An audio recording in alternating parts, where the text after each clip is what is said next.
So I started this beat with a very cool sample that I got from Splice.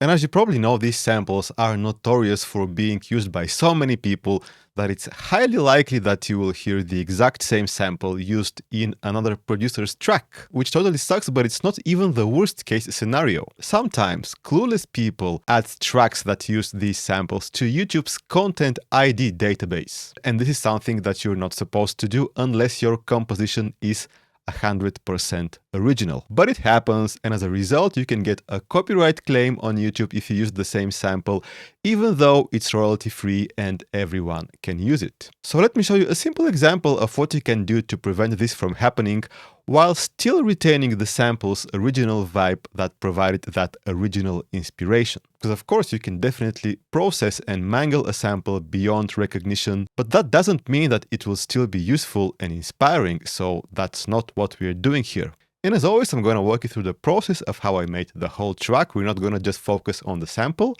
so let's get right into it. And so the first thing you can do to make the sample a bit less recognizable to human ears, as well as YouTube's Content ID database, is to just pitch it down by a lot. So I pitched it down 6 semitones. Just make sure to pay attention to what key you're working in.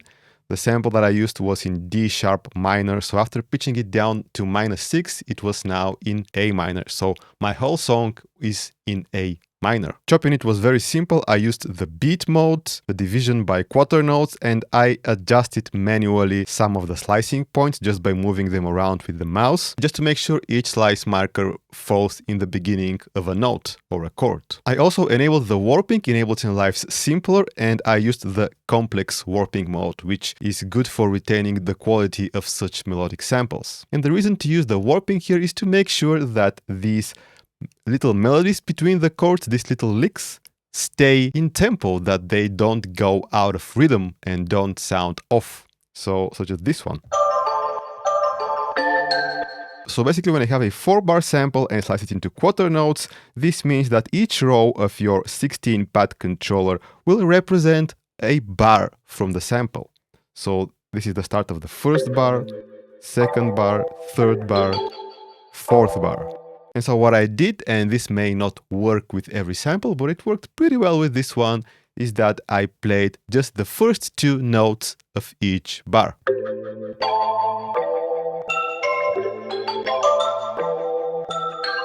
And then I repeated the same thing, but played the 4th bar through its entirety.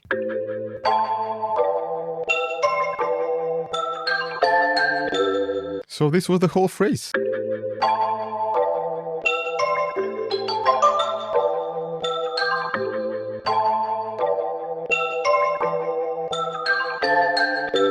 And also used a preset from Guitar Rig 7 to add a bit of ambience to the track, adding some tape wobble and some delay.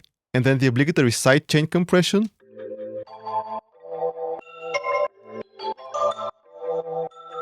Which also carves out space for the other elements, because the track was kind of busy and we need more space for all the other sounds that I'm going to be using. So I pitched the sample, chopped it, processed it with Guitar Rig 7, and then sidechained it to the drums. And between these 4 things, I think the sample shouldn't be too recognizable, especially to the algorithms, but still retains the atmosphere and the vibe of the original. So for the drums and percussion, I used battery, was feeling kind of lazy, couldn't really be bothered to look for kicks and snares, just found a good sounding drum kit, just found a good sounding percussion kit and went on with it.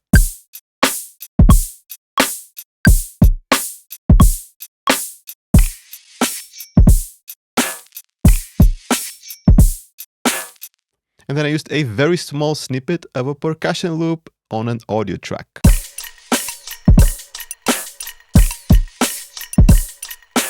So I was happy with my drums, and then I went on to lay down the sample.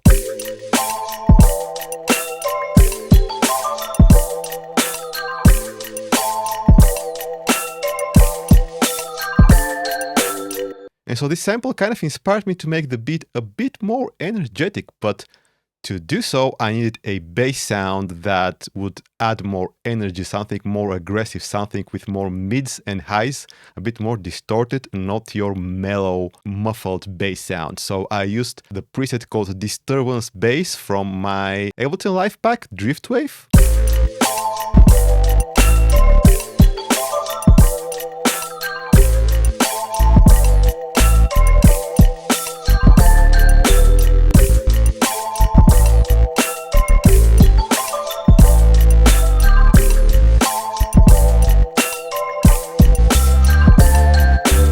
So after recording this 4-bar pattern, I edited it a bit to fit the sample a bit more and extended it to 8 bars to have a bit more variation.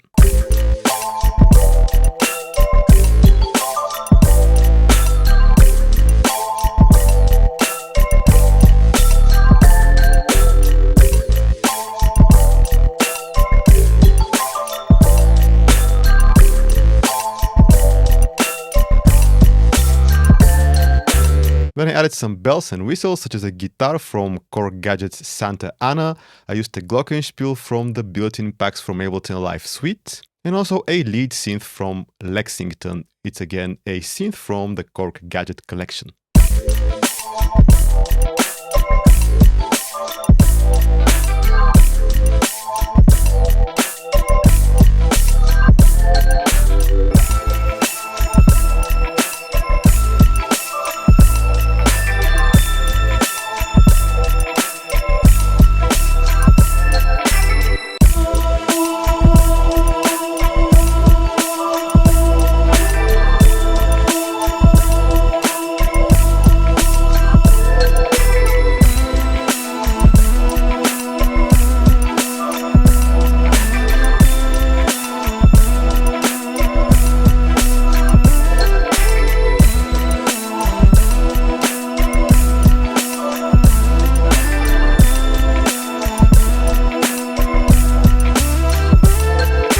I also added this vocal snippet at the end of each 4-bar phrase.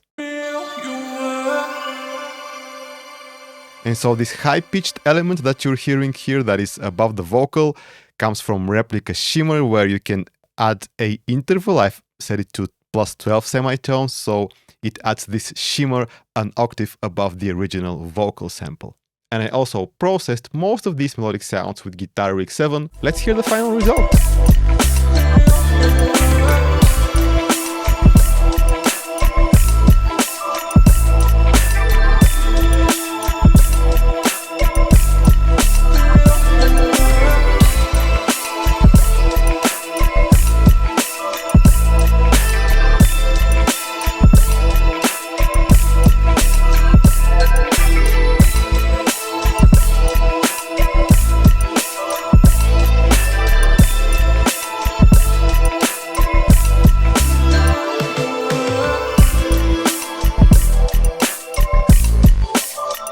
If you enjoyed the video, give it a like, subscribe to the channel if you are new here, check out my sample packs and my Ableton Live packs from the link down in the video description. I have a bundle called Complete Heat, which enables you to get all the packs at half price.